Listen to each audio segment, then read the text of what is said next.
बता रहे हैं कि चीन वैसे ही कमजोर है, अलग थलग पड़ा हुआ है, सिर्फ नॉर्थ कोरिया, सिर्फ पाकिस्तान, और आप सरकार को ही परेशान कर रहे हैं। मैडम मुझे इतना अफसोस हो रहा है, तकलीफ हो रही है कि सुधांशु जी ये जवाब देकर अपनी पार्टी को बुरी तरह एक्सपोज करके देश को ये पैगाम दे रहे हैं कि चीन भारत की सरजमीन पर 1 इंच भी कब्जा नहीं किया है। कितनी बड़ी झूठ बीजेपी आज कह रही है देश के सामने। क्या चीन ने कब्जा नहीं किया हमारी जमीन पर? बता दीजिए सुधांशु जी। क्या सिक्किम में, गालवान में, पोंगसोंग सुलू लेक में? सर मैं आप जब बोल रहे थे मैंने कुछ नहीं कहा, मैं सुन रहा था, तो सब्र करिए प्लीज। क्या चीन कब्जा नहीं किया भारत की जमीन पर? आप अभी अपना जवाब सुन लीजिए। आपने कहा कि चीन कब्जा नहीं किया, चीन कह रहा है कि हम घुस गए। तो फिर प्रधानमंत्री ऑल पार्टी मीटिंग क्यों बुलाए? चाय भी नहीं पिला सकते? क्या हमको ज्ञान देने के लिए बुलाए हैं? क्या प्रधानमंत्री धोखा दे रहे हैं देश को? चीन गालवान वैली में घुस चुका है, पोंगसोंग लेक के सदन में घुस चुका है।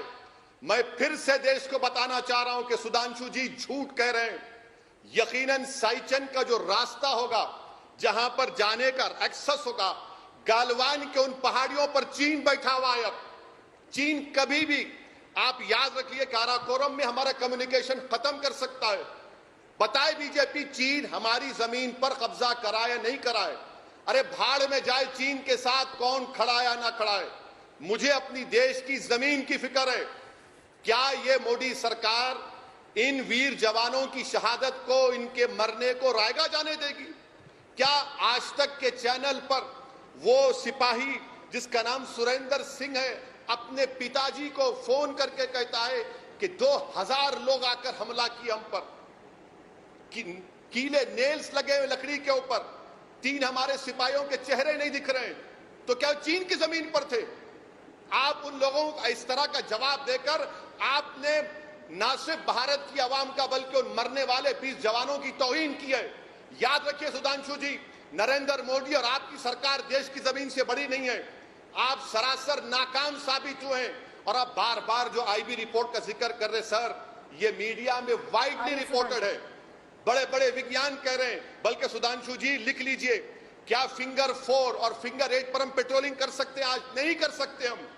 फिंगर 4 फिंगर 8 हमारा इलाका है। क्या डीपैक के सैटेलाइट्स नहीं बता रहे? आज भी हिंदू अखबार में सैटेलाइट का इमेज आया कि गालवान पोंगसोंग सू लेक पर चीन डैम बना रहा है, और आप यहां पर बैठकर इस तरह से बोल रहे हैं आपकी पार्टी की तरफ से।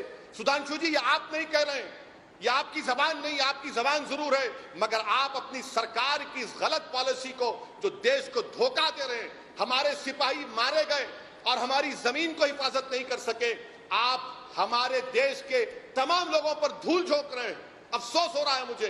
बताइए, आप डिफेंस मिनिस्टर के करीबी साथी हैं कि हर साल दिसंबर में डिफेंस मिनिस्टर, एमएचए, आईटीबीपी बैठकर साल भर की पेट्रोलिंग नहीं तय करता? क्या हमारे एनटीआरओ के पास ड्रोन्स नहीं है, सैटेलाइट के इमेजेस हैं? किस तरह आपकी सरकार ने हमारे लद्दाख के एक लेफ्टिनेंट जनरल हरिंदर सिंह को एक मेजर जनरल के साथ बैठने को दिया? याद रखिए, चीन से मुकाबला करना है तो 56 इंच का सीना नहीं, दिमाग होना पड़ेगा और एक धड़कता हुआ दिल होना पड़ेगा इस देश के लिए। आप कब तक इस मुल्क को टीआरपी रेटिंग की तरह चलाएंगे?